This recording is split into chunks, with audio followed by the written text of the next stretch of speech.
afternoon, friends. Welcome to today's episode of Overtime. I am Connie, and I am guest co-hosting for Miss Maricel today. And today, we're going to have a very, very exciting conversation with our guest. So stick around, okay? I'm sure for those of you out there who are big basketball fans, big PBA fans, na halos pareha kaedad sa ako, kay familiar, gid kayong atong guest for today. So stick around and listen in to our conversation. And with us today, as always, is Attorney Oscar Moreno. Sir, may hapon. Ay, may hapon kon. Good afternoon and good afternoon everyone. May hapon sa tanan and welcome to another episode of Overtime. Overtime is a daily program, Mondays to Fridays, on Facebook, YouTube as well. No? And it starts at about 1:30 in the afternoon for an hour, but with overtime in, I think, every case. No? And I'm sure this afternoon's session will again be on overtime, given that, wow, we have a very special guest, Con. One way of giving an idea of our guest and what the topic is all about, and Connie will introduce him more properly later. He was an American player at the outset, college basketball, and he came here in the Philippines, but then he learned Philippine basketball. He learned Philippine basketball and has adapted to it. No, and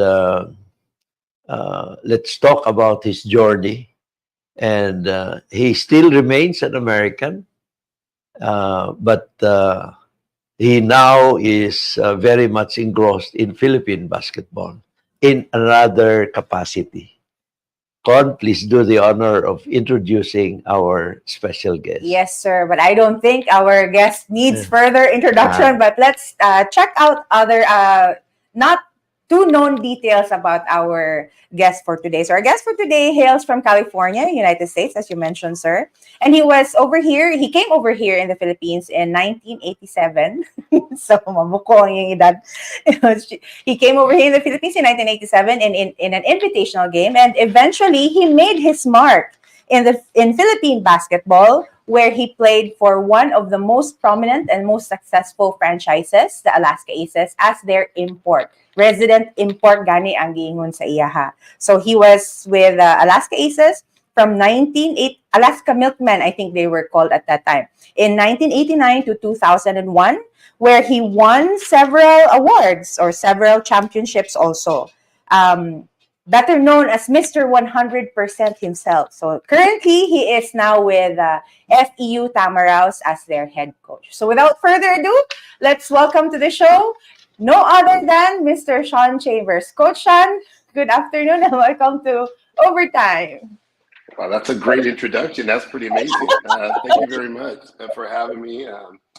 I'm always like, man, you're right. I've been in the Philippines for a very long time, since 1987.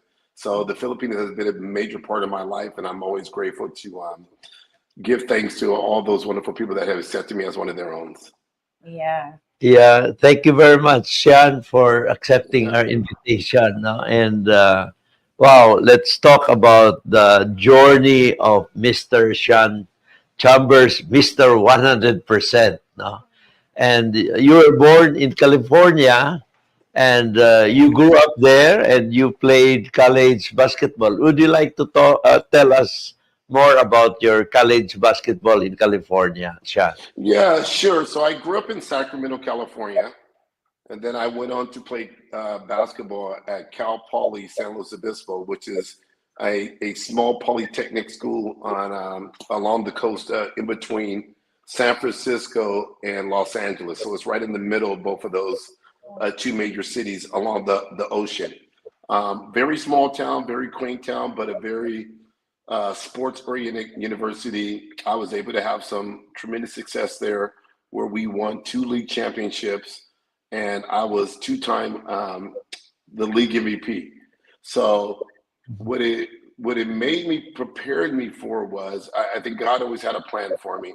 The success I had at Cal Poly kind of prepared me for the success that we end up having here in the Philippines, and how I was able to manage it, stay humble, put God first, always thank my teammates, and it was a great journey. So after my career at Cal Poly is when I did the tour to the Philippines with the IB All Stars, and I was recognized by Alaska, and they brought me over actually 2 years later, not the same year I was here. They brought me a year and a half later after that. Yeah. Yeah. What position did you play in California, college basketball? So that was the beauty too, because it's very similar to the Philippines. I was more like kind of a small forward, like a three-man wing position, but Uh-huh. it prepared me for the Philippines because that was kind of my position in my career the whole time. Like we had Bone Hawkins as our power forward, Putch Wingyo as our center, and I was like the three-man. And then of course Johnny A and Jojo Lastimosa were the two guards. But in college, sir, he also was a high jumper. Yeah, yeah. Yes, yes. Played, yeah. So not just basketball, but he was also involved in track or in high jumping. So this was Yes. Alaska already. Yeah, so when I was in college, I was able to high jump 7-1, and I got invited to the Olympic trials, but I knew that was pretty much my ceiling. I couldn't jump too much more higher than that because I didn't really have really good technique. I was just all athletic ability. So, Mhm. and my true love always has been basketball. The way that the game evolves and the speed, the quickness, and how hard you have to work to be successful. Yeah. So you were already a high leaper, even in college, no? So Yes. even if your size is not that of a center, you could outjump any other center there was. Sean. Yeah, so that was really one of my biggest skill level was my leaping ability, Yeah. my work ethic, and my desire to do whatever it took to make not only success for myself but my team and my teammates. So I was no problem with me playing against a guy that was 6'8" or 6'9" because I can jump Mm. out of the gym, as they would say back then. So I was a big time flyer. Yes. Yeah, yeah. And there was that exposure, the first exposure you had in the Philippines was that invitational game. And I think people remember your dunking contest Yes. duel with Billy Ray Bates, who Yes. before you came had dominated dunking and of course, Billy Ray Bates was very, very popular in the Philippines that time, Sean. Yeah, so that was my instant claim to fame here in the Philippines. I was able to be in a dunk contest against Billy Ray Bates, and uh, shamefully, I didn't know who he was. And then everybody kept, yeah, I didn't know who he was. And so, which is not good when you're going to be in a dunk contest against Billy Ray Bates in the Philippines at the Ultra Coliseum, right? Ultra Arena. Mm. Well, everybody kept telling me like the Black Superman, the Black Superman. And I thought it Yeah. was like a joke. And they're like, no, Billy Ray Bates is the Black Superman of the Philippines. And so again, I thought it was a joke. I didn't know who the guy was at the time, but I instantly was aware of his stature, his popularity, the following he had in the Philippines. I can still today remember being in the Ultra, preparing for the dunk contest, and watching Billy Ray Bates walk into the Ultra. And I don't think anybody has had this effect on the Philippine people. The whole arena stood up and just went crazy and cheered for him and lost their minds. And I remember like, oh my God, there is a Black Superman in the Philippines. Okay. So, but again, by luck, by chance, he ended up missing a dunk, and I ended up beating Billy Ray Bates in a dunk contest. So, of course, all eyes were on this event back then. You know, back in the day, the PBA was so popular, and especially Yeah. on TV. Mm. And when you had an international team came in to play against a PBA team, it was even more eyes on the event to show that our local guys can compete against Americans, right? So Yeah. Yeah. the dunk contest was viewed by millions, right? Millions of people saw this. And so when I won the dunk contest, I remember staying on Rojas Boulevard in the hotel. And the next day I decided to just kind of walk around thinking that, okay, dunk contest, no big deal. I won. I'm just a normal guy.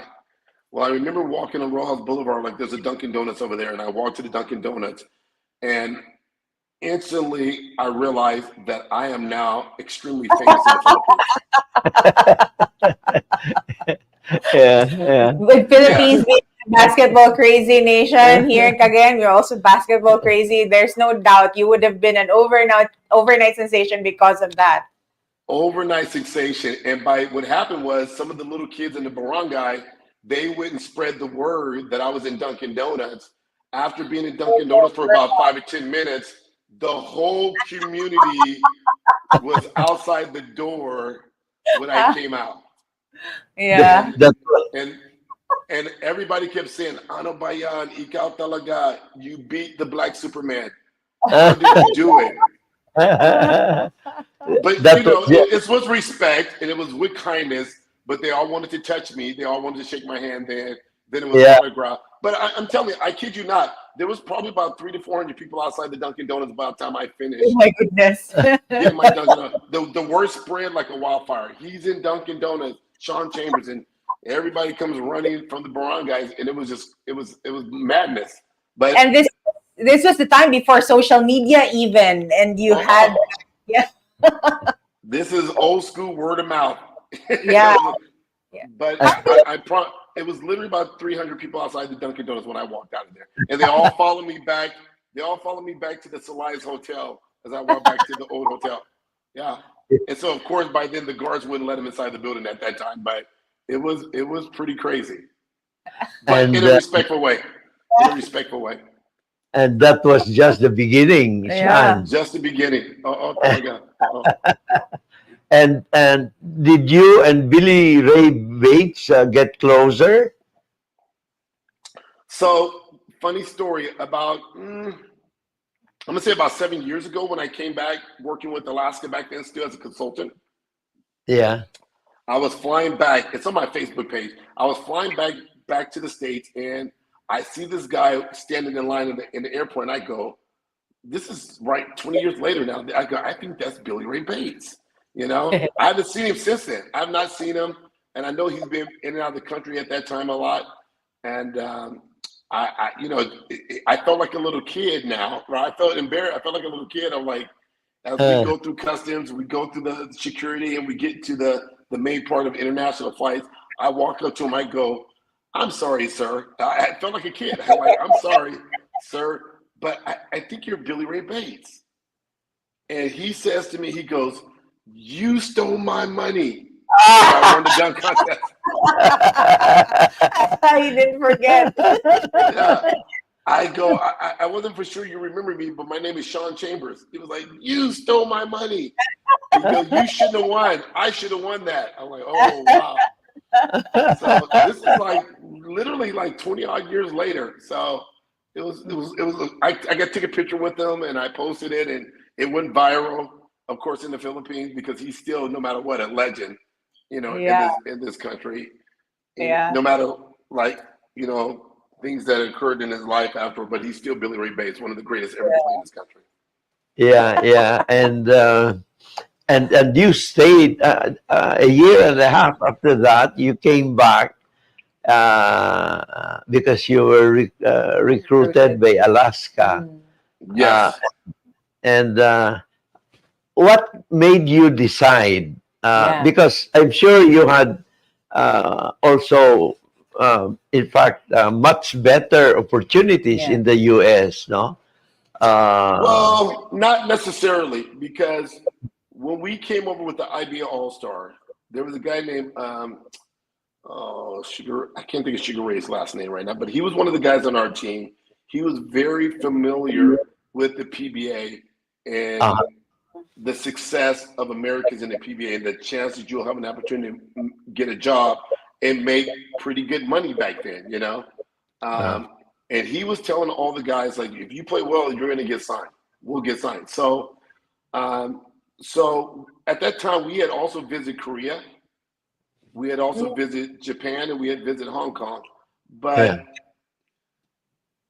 back in 1987, you come to the Philippines and you've never been out of the country, and you come to a place where basketball is the first and most important sport in the country. Yeah. Now, everybody pretty much understands some form of English. Mm. So, as an American international player, the Philippines is a gold mine.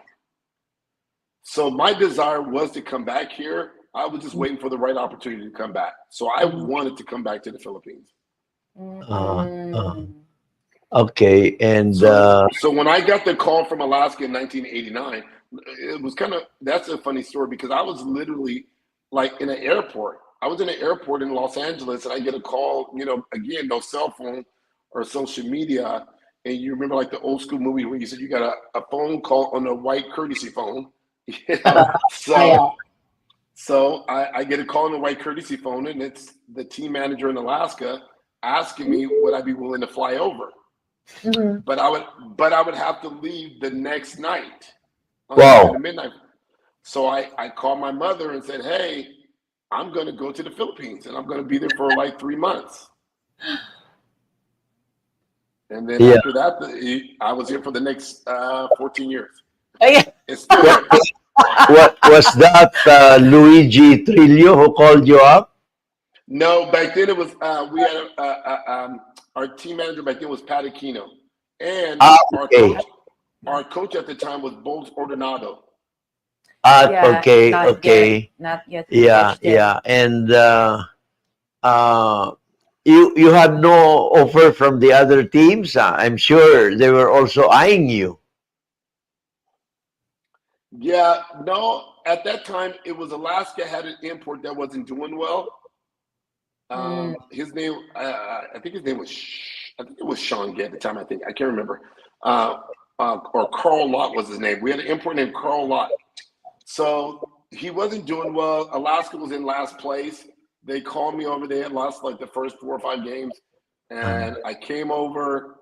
And I mean, you know how I play. You know how I play with such a passion for the game. And I wasn't the greatest shooter, but I was always the hardest worker. yeah, Mm. Well, my my work ethic and my skill set translated to not only my teammates, but to the management and the owner, Mr. Uitensu, but more importantly to the Alaska fans.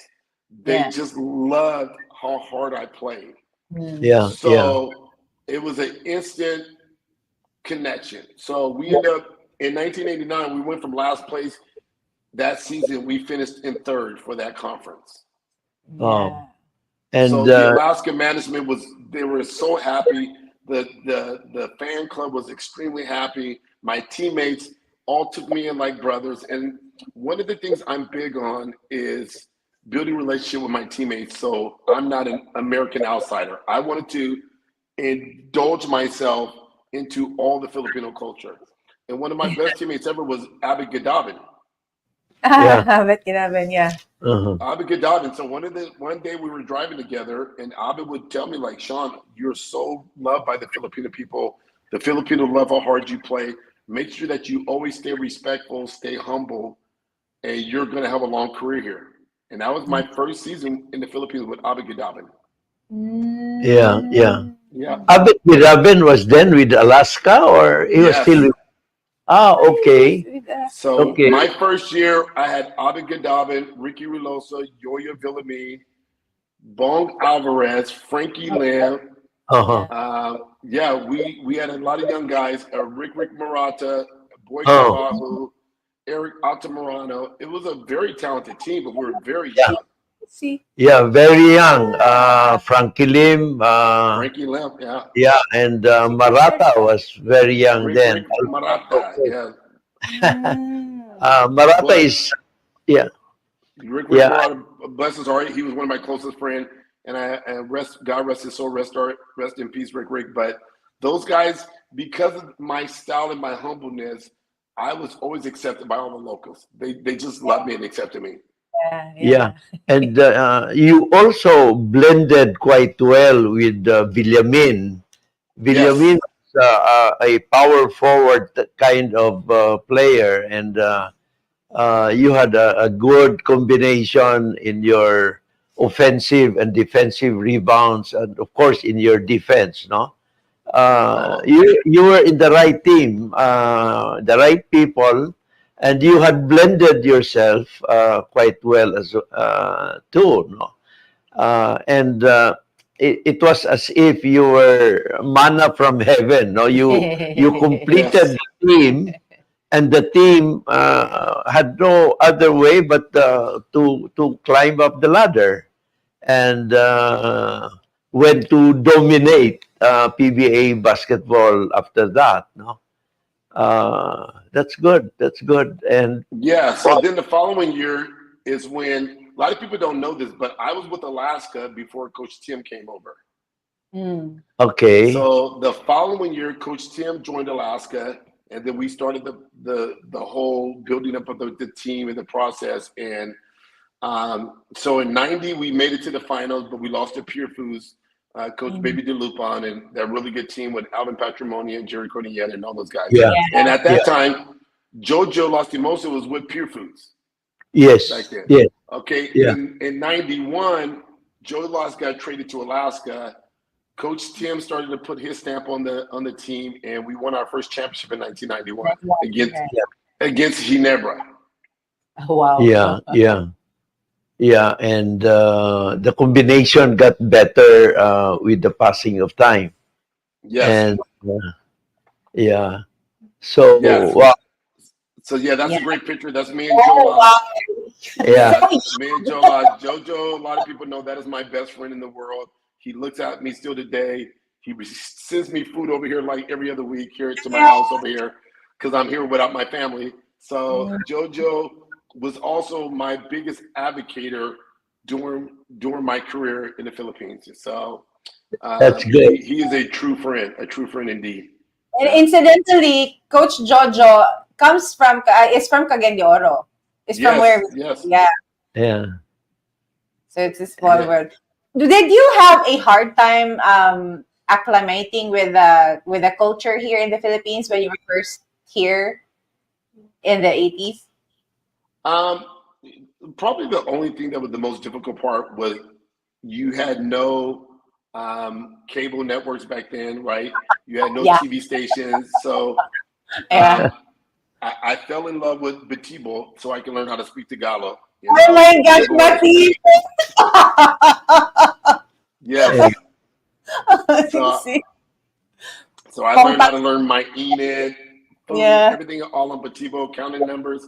Ati Shana is still a good friend of mine. Kiko Um, Mati and Pong oh, Pago. talaga. So so that was one of the hardest things, and then you couldn't like really call home all the time, unlike Yeah. now today, you know. How about the But food? the food was fine because you know you can choose to completely indulge yourself in Filipino culture, or you always had some American outlets. You always have things you can go to for American food. Mm, Um, yeah, yeah, you know, so I try to make sure I mix it up with both. I didn't yeah. want to be an outside American. I always wanted to be part of the Ah, Filipino culture. So, and I would tell people all the time, you know, I'm not in the NBA, I'm in the PBA. So it's yeah, my job to make sure that I acclimate myself to the lifestyle and the way to live here in the Philippines. yeah. So Yeah. that makes you like somehow one of the locals. Yeah. Yeah. So, you know, what's kind of funny, one of the things that were difficult to get used to as an American was, you know, the team provides you with a driver, Hmm. and then the team would provide you with a housekeeper. Hmm. Well, as an American, we don't know what that's like. You know, Yeah. you don't Yes. you were like you didn't know how to communicate. You didn't know how to what kind of relationship you're supposed to have. You know, in the States, when you have somebody with you all the time, that's your friend or your family. They don't Yeah. work for you. They're part of your family. So those were some of the strange things you had to get used to. And of course, the traffic talaga. Yeah. But It is LA what traffic it is also so bad. is. But I live in Sacramento. Yeah, Oh yeah, not Yeah. that well, many people. yeah, yeah. Sian, um, during the early days of the PBA, there were no height limitations, things like that. No, so the teams could hire, uh, and almost always teams would hire positions for number five, imports for Mm. number five, and position number five. So invariably, they were tall. Uh, and Alaska has made a choice of recruiting you, falling short of the height ideal, if I may use that word, ideal height. No, but of course there was substance that they had seen in your brand of basketball, and I think years later, uh, time came when two imports were allowed, so they had to adjust the height, no? And one Oh, would be with no limit, and the other would be up to a certain height, no? And that played well for you, no? yes, I remember you would meet with great ease the requirement for the second import, yes, no? But you always. played the first import in Alaska. Yes, You were yes, the first import, even if in the other teams, the smaller ones were the second import. Any yes. thoughts on that? So what happened was when I came over here and got measured, they measure you without shoes. Mhm. Okay.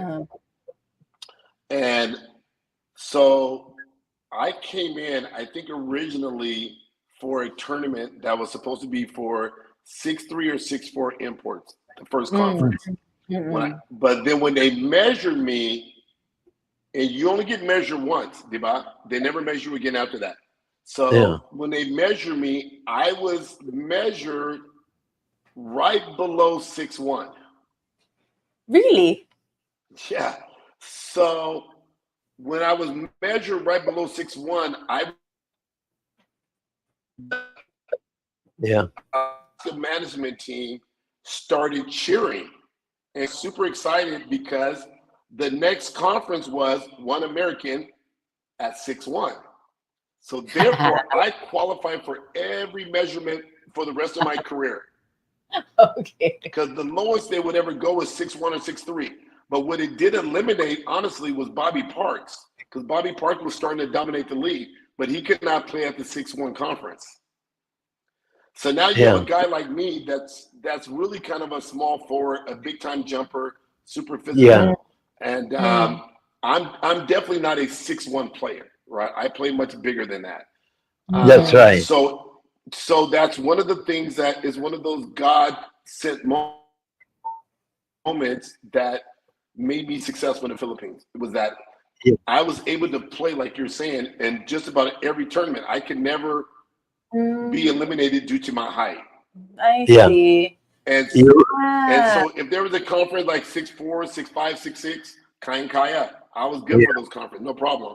Yeah. And ah. and what Coach Tim has done, which I'm still surprised a lot of teams have not done this yet, is once you find an American, an import that has great character, is a hard worker, and the teammates get along with them, why Mm. not bring them back year after Yeah, year after right, year? right, Because right. you never had to worry about me getting in trouble with Yeah. Yeah. anything outside of basketball. You knew I was gonna. You knew myself, or even like Justin Brownlee for now. You know they're Mm, going to be committed to the process of winning. More importantly than whatever other trouble you can get into outside of the basketball Yeah. arena, you know that our focus is purely on the success of the team. mm. So Yeah. Yeah. Debop, why not? Even if the tournament is 6'8" or 6'9", why not keep bringing back that American that's 6'4", 6'5", because now you have a good camaraderie with your teammates. You know the Yeah. system, and I think more importantly for me was not only knowing my teammates, but I got to know the style play of Alan Yeah. Conde. I knew how to play Alan Yeah. Patrimonio, and I knew how to play Nelson Isaitono or Berhel Yeah. Meneses, Sam Right. Boy Lim. By my third year here, I knew everybody in the league, and I knew Yeah. what made them successful, and I knew their weaknesses. Yeah. You So knew. from Mm, 94, 95, 96, 97, Diba, we won 5 championships in a row. Because by then, Yeah. I knew everybody. And the other imports did not have that same luxury. They didn't know everybody. yeah. Yeah. Because you were very much So already. that was the biggest part of success. Yeah. Yeah. Because you had Yeah, adapted to Philippine basketball. Yeah. Now, Sean, yeah. it was only quite recently, the past 3, 4 years, when the naturalized players had been allowed in FIBA competitions. No, during your time, no naturalized players were allowed. No, but what if there were? You would have been a very, very popular candidate for naturalization. It's a pity, really, that there was no there was that rule was not relaxed at that time. No, but the Philippines could have made a lot better in international competitions with you. And who would you think would also have been naturalized during your time? Well, I think you hit the nail right on the head. I would have accepted that with honor. I would have accepted being naturalized. I would have took it like I truly have Filipino blood in me. Of course, I would have signed up and go. And I also know I'll speak for my brother, rest in peace, Bobby Parks. I know for a fact he would have done it in a heartbeat. And of course, Yeah. Norman Black. So those are the first three to come in my mind: Bobby Parks, Norman Black, and myself. And then honestly, I would even say Tony the Hurricane Harris. Ah, Mm. yeah. I think he would have been a tremendous candidate, and I think he would have signed up for that honor. But to be honest, this is again God coming back full circle with me. Is now that I'm able to be part of the Gilas coaching staff Yeah. Ah. is a dream come true. I didn't get to do Yeah. Yeah. it as a player, but the fact that I was able to go to Europe, go to Latvia, and go to the chance where we almost made it to the Olympics and be on the sideline with Coach Tim Cohn and Coach Yeah. Rosario and all those guys, Coach Jong, like that was one of the best moments of my life, to be honest. And Wow. literally, like to be a part of that coaching staff still brings tears to my eyes to know that I'm part of the Yeah. Gilas program, even as a coach. It's truly an honor of mine. I'm honored to be a part of that. Yeah. And we almost made it. We almost made it. In fact, we made it. Yes, Actually, yes, technically, we did not make it, but in essence, we made ourselves be known to the world basketball that we were yes, a force to record with. Yeah, yes. It was congratulations. one of the again. It was one of the most intense and one of the best experiences of my life. And to go to the arena and knowing that, and only we know this, Diba, only the Philippine people know this, Yeah, and only people from the Philippines know this. We knew the whole country was pulling for us, and the whole Yeah. country was watching. No matter if you were in Mindanao, Iloilo, Cebu, Cagayan de Oro, or in Manila, but we knew the entire country was watching and pulling for us. And it's not. Definitely. It's nowhere that is like that in any other country in the world.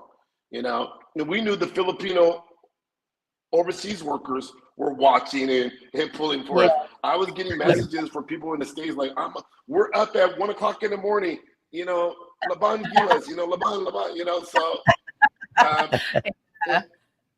we were so close, and we want to keep that momentum going.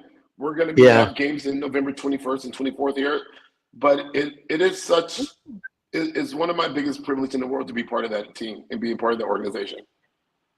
Yeah, and talking about the November games, how are we preparing ourselves, Sean? Well, believe it or not, Coach Tim has sent out a couple of messages already asking us to start scouting video for New Zealand as well as Hong Kong.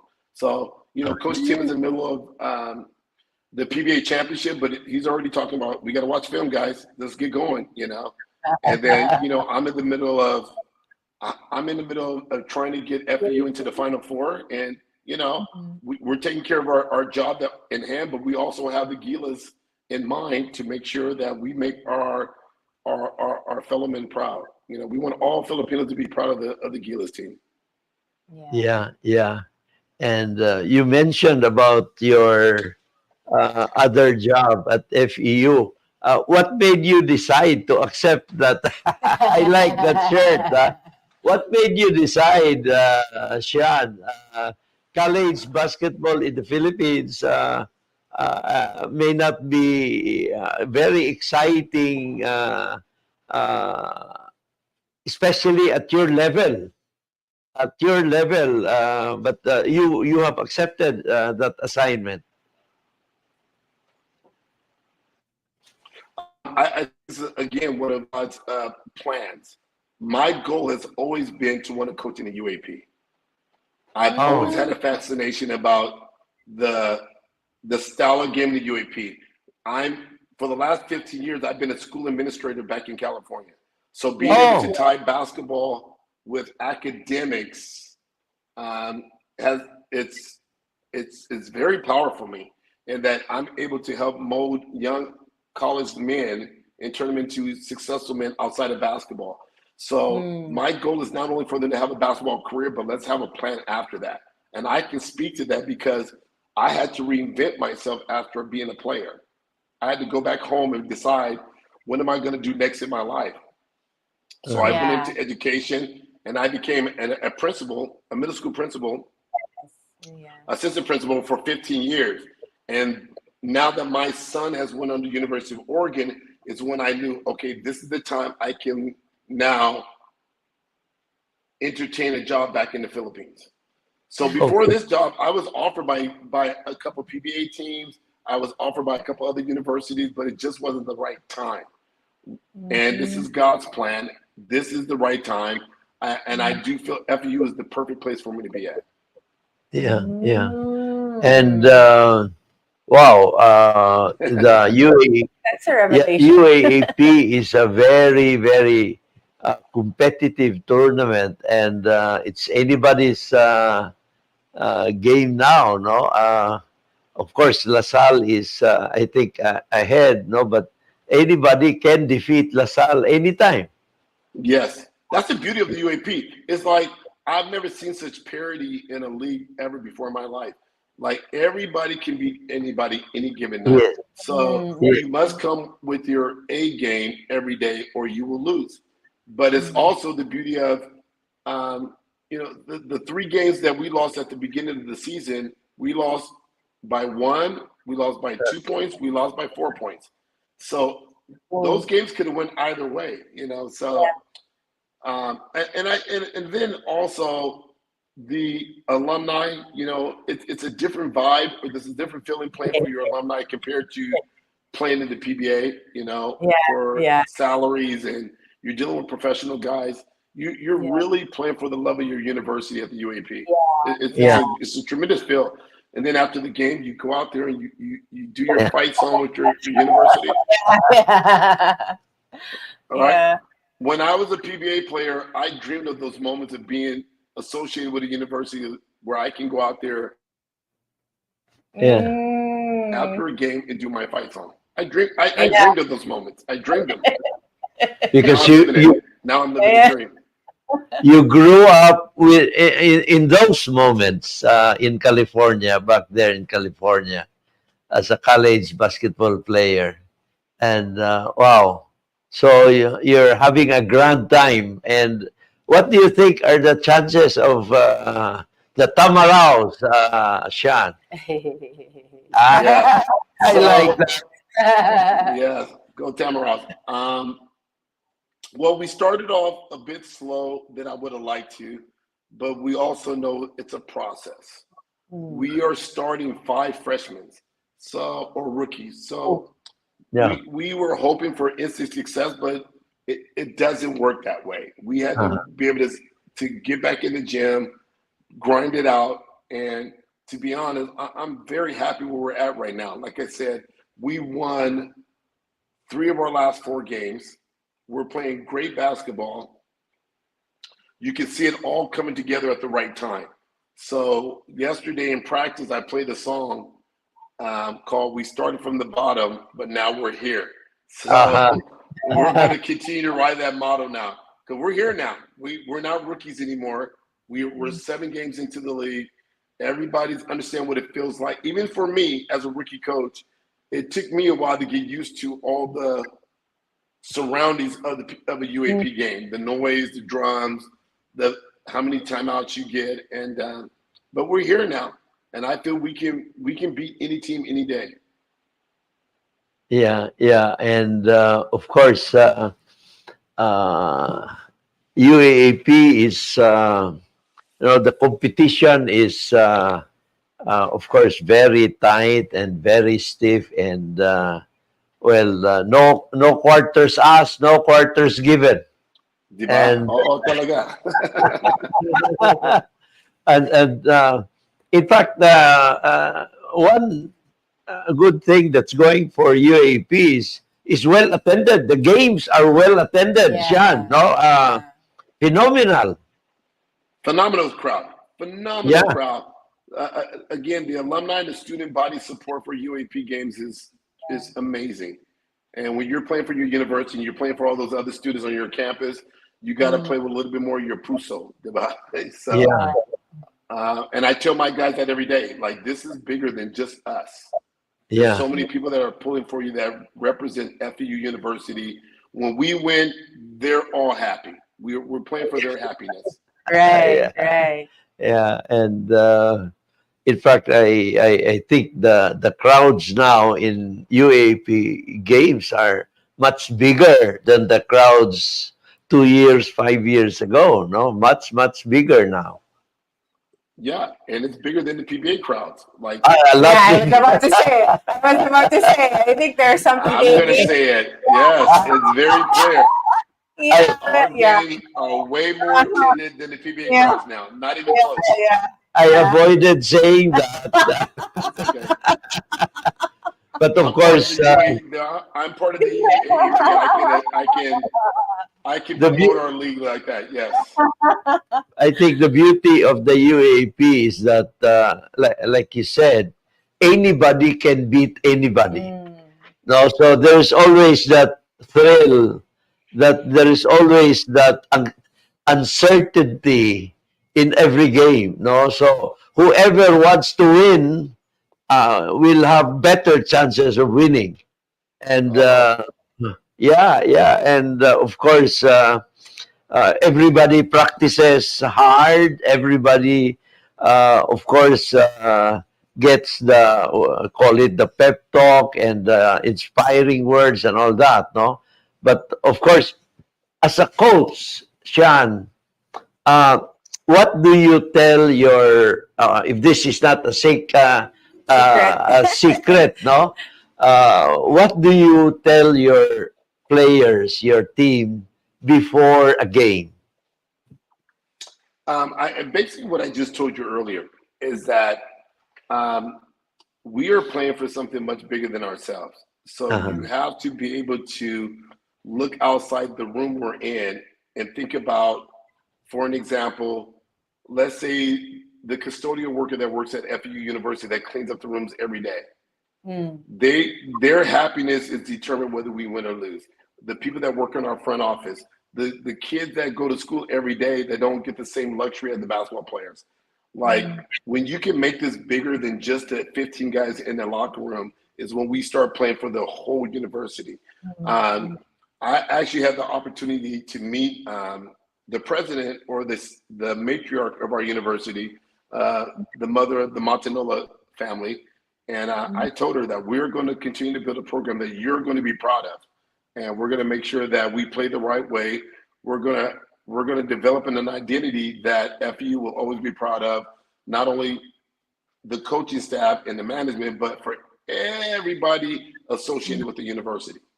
So when they walk around Manila or anywhere in the country with an FEU shirt on, they're going to be proud of the product that we put on the basketball court. Yeah. And of course, I know one of the sons of Mrs. Montinola, Gigi. Gigi, we were together in BPI back in the Philippine Islands. Yeah, and it's so good. Therefore, you know how lucky I am to work with their family because they are very nice people. They're down to earth and nice people, really supportive, and they've been supporting me. I tell you, 110% on this journey. I have no complaints. No complaints. Yeah. That's good. And their commitment, of course, to FEU is proven by time, no? The Reyes family, and of course, FEU has always been a landmark in Manila. And there are many graduates of FEU here in Mindanao. And and there was a player in FEU, two brothers who played in the early 60s. They were the Roa brothers. The Roa brothers, Joselino and Josefino, no? They were they're my relatives, and one of them, Joselino, has a son who played for FEU as well, who was with the champion team then, and who played with Capasio, and I think he also played for Pure Foods. He played against you, I think. Okay. And of course, we have FEU has produced many top-notch PBA players, no? And Johnny Abarentos to start off with. Certainly, and continues to produce as well, no? So there is that tradition that FEU has built and kept and maintained, no? And people always look up to FEU as a source of our country's best players as well. Of course, we have other teams now, Ateneo, LaSalle, UE used to be the competition of FEU in the 60s. Yes. And FEU has always managed to be on top, no? Together with UST. So you have three teams in Moraita area, in that area, that have this long history of rivalry. FEU, UE, UST, and then of course San Beda, and but San Beda was in another league, no? So that's a good call it tradition there in the Moraita area that has kept not only the academic world, the nucleus of the academic world in that area, but also the source of very, very excellent basketball play and other athletes as well, Sean. Athletes. Yes. Now, again, I'm very honored to be part of this amazing institution of education, and then also to tie it in with basketball. It's a match made in heaven for me right now. I think you are the first American coach of the FEU basketball team. Yes, I think so. I know Norman coached at Ontaneo. Yeah. Yeah, I but think Bobby Parks coached for a little bit. I think with NU, but I think he was the assistant when his son was yeah, there. yeah, Mm. but you're American, but very much a Filipino already. Salamat talaga, salamat po. Yeah, yeah. And so, how are you adjusting to your basketball team? The players are much younger, and Mm. of course, from all areas in the Philippines, different cultures, different dialects. But of course, they have to be united, and they have to work as a team. How are you adjusting, Sean? Yeah, so again, that was one of the process. Um, Getting to know each player individually first, build relationship with them on an individual basis and as a team. It took us to get a couple more wins for there to be complete buy-in to what I'm trying to ask them to do. Mm. Um, but the beauty of working with kids in the Philippines, they are so respectful, they're so compliant, and everything is yes, Paul, yes, Paul. So it made it easier to make the adjustment over here than it would in the States. What Yeah. 100%. You know, Yeah. the kids in the States have a little bit more me mindset. They worry about themselves. They're not always respectful. They challenge authority. Yeah. But Diba, you'll never get a kid here in the Philippines to challenge your authority as a coach Yeah. Yeah. Yeah. because they Well, respect you so much as a coach. I think you do, but they are the rare ones. But Diba, yeah, it would be very rare. It'd be Yeah. very rare. So that made my transition a little easier to come over and start building the program in my image. Um, Even if they don't believe what I'm saying all the time, they're not going to push back or disagree with me. They'll just Yeah. say, okay. Now, they may not do it 110% like I would, but then it's my job to say, hey, trust me, I'm doing this for your benefit. Like, Yeah. Mm. Yeah. I tell my guys all the time, like now that I've been here working with them for the last since April, like we are now connected. I love you all like you're my own sons now. So whether I'm being tough on them or whether I'm praising them or patting them on the back, it's for their success, not mine. You Yeah. know, their success becomes my success. If they're not successful, I'm not successful. So Yeah. I told the guys like it's like this. You know, I love you, and if I let you continue to do something wrong, Yeah. that's not showing true love because you're Right. eventually you're going to fail.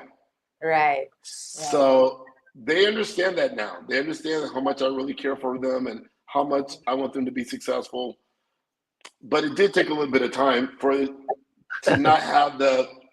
I had to keep working on some of my Tagalog phrases and my words because everybody speaks English, but sometimes it's better for me to try to say it in Tagalog, you know? So Yeah. they know that I'm continuing to work on my language barrier here to I can Yeah. communicate with them fully. Yeah. Yeah. And I'm imagining that you're putting on your assistant principal hat at the same time your coach's hat.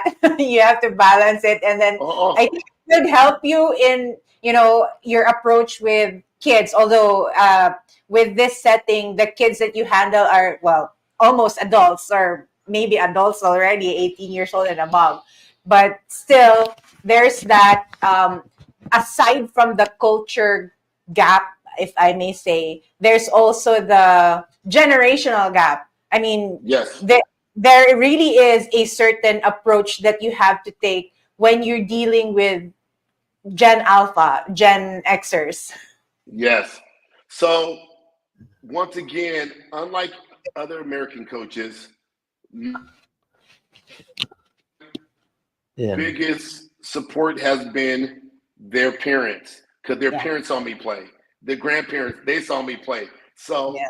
so my players never see me play, but when they talk to their parents or their grandparents, they're going, "Oh no, that's Mr. 100%. You must listen." So Right. Right. um, a lot of American coaches cannot have that luxury that I have, and Yeah. then also to be then immediately affiliated with the Gilas program, which is one of the biggest stages for the Philippine basketball right now. That gave me instant credibility with my players. Yeah. Yeah. And then they were able to go, okay, we need to do some Google research on our coach more and find out who this guy really is, you know. Yeah. And so now they understand who I am, my legacy. Yeah. Yeah. Now they respect what I'm saying. Yeah. It's when I'm out with them and their parents or their moms or their dads go, they want to take selfie pictures with me all the time. Yes. So Yeah. I can imagine.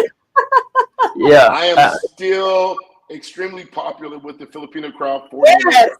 definitely. Especially Very- those basketball crazy and PBA crazy. Although 40 and over, I'm still very popular. Yeah. Yeah, although I think it would also help Sean if they get to know these things, no? Because there is that Filipino culture, especially player-coach relationship, Mm.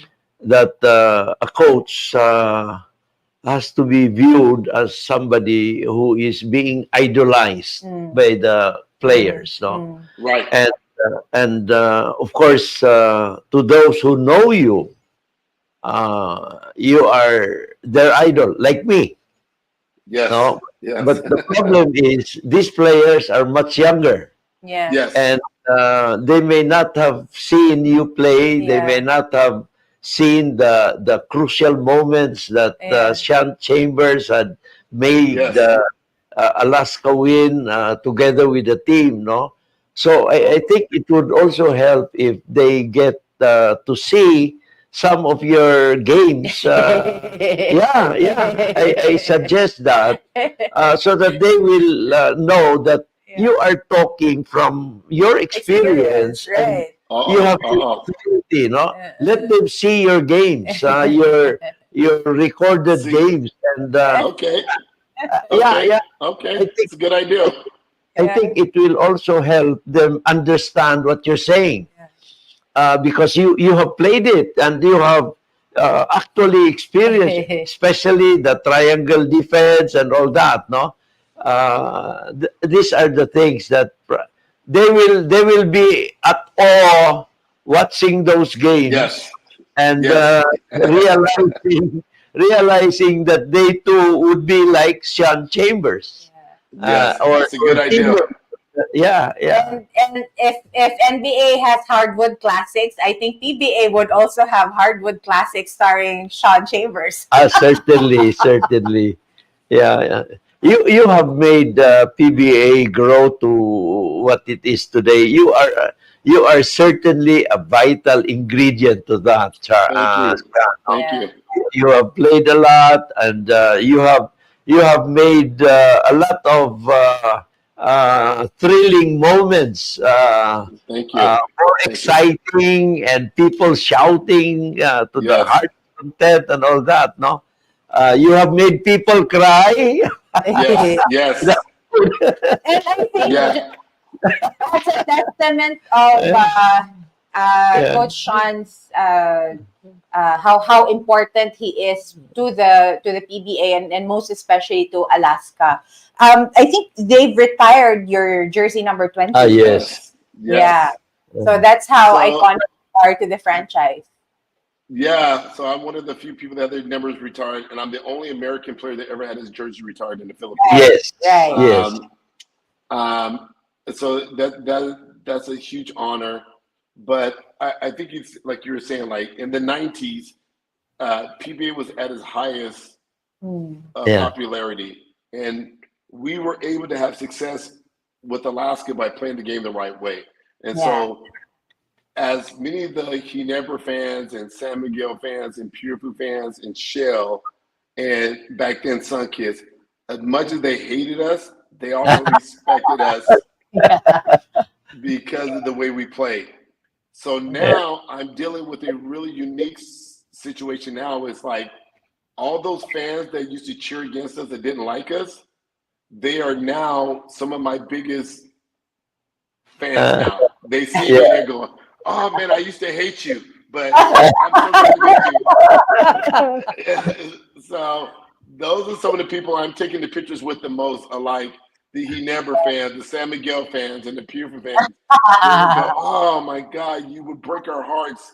Yeah. And when you think about it, like of my 6 championships, we beat Shell once, He Never Yeah. twice, San Miguel once, Sunkiss once, and maybe it was San Miguel again. So we beat the best teams Yeah. Yes. in our Yeah. championship runs like at least once in the championships.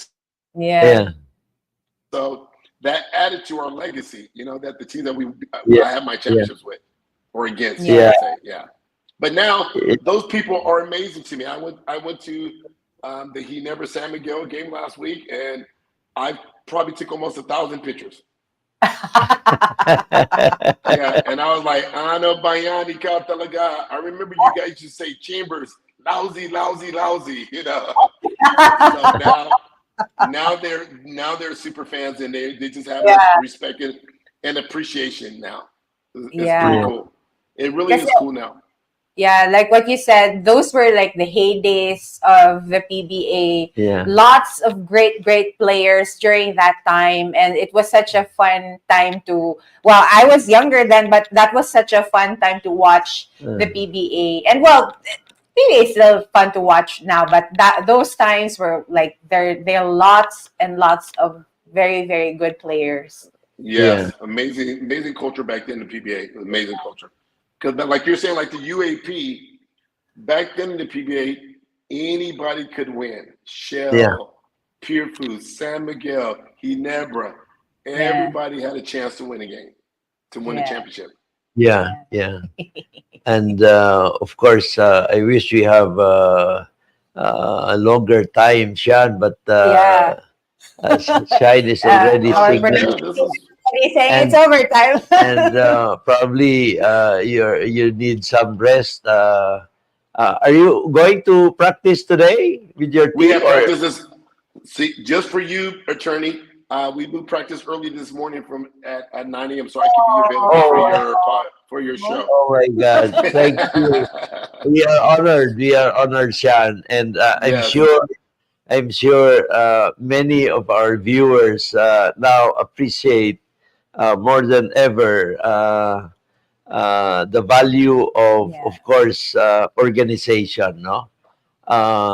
So, Sean, if we can ask for your parting message to our audience, no, your message to them on Philippine basketball and how you think Philippine basketball will be in the years ahead, Sean, please.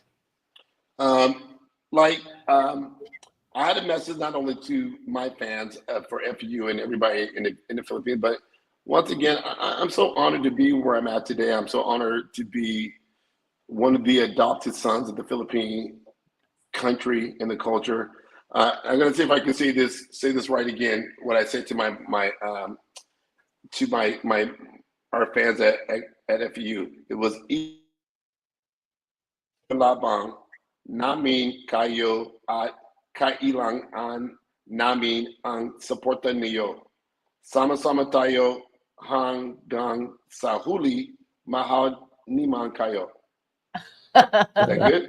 Yeah. Yeah, yeah. So those are And some of my Tagalog I'm learning, but um, it's been a dream come true for me to be here. Like to win a Grand Slam, that was a dream. To be playing the PBA, that was a dream. To be part of the Gilas as one of the coaches is another dream. So the next thing that's been a dream of mine is to be in the Final Four and win a championship for a university team here. yeah, yeah. So that's Thank next. So marami salamat mahal kita talaga. Sean, So, attorney, your yeah. takeaway for this episode? Yeah, Sean, at the end of every episode, my role is to give my takeaway. No, and thank you very much for accepting our invitation. My first takeaway is, of course, I remember those days. I have watched you play at Araneta, Rizal, and it has always been a great, exciting experience watching you play.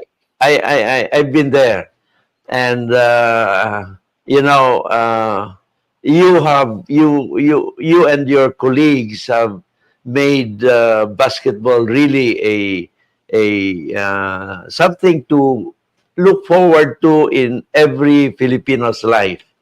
No, a PBA game would always be something that we look forward to. We cancel everything just to be able to watch a PBA game. No, and of course you have been Yeah. there, and you have shown and adapted yourself to Philippine basketball very, very well.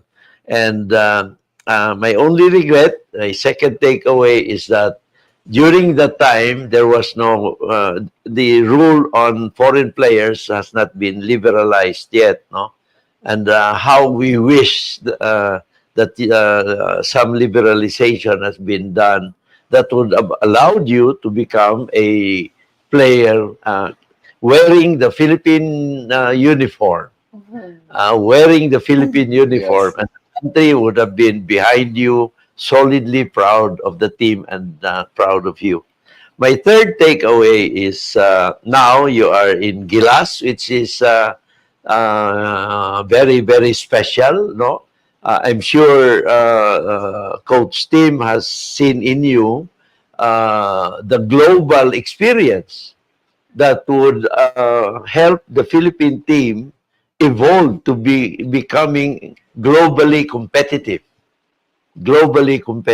not just the best in the country, but competitive worldwide.